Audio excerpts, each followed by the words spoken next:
અરે વાહ કાકા, માંગડાવાળાના મહેમાન બની આજની રાત રોકાઈ, આ વેણો નદી અને ધાતલ વડે આજની રાત રોકાઈ અને ઉગતા પ્રભાતે આજે તમારા માણસો લઈ તમે હાલ્યા જાજો.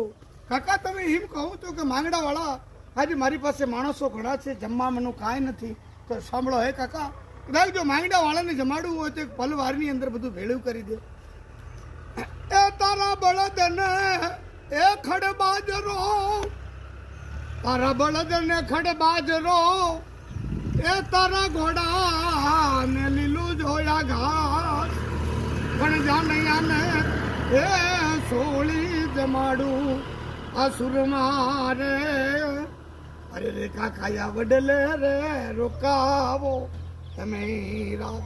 હે કાકા, આજની રાત રોકાઈ, ઉગતા પ્રભાતે તમારા માફા લઈ અને ચાલ્યા જાજો. માંગડા વાળાનું બળતું હૃદય શાંત થાય એવો ઉપાય બતાવી અને પછી સવારે ચાલ્યા જાજો. હે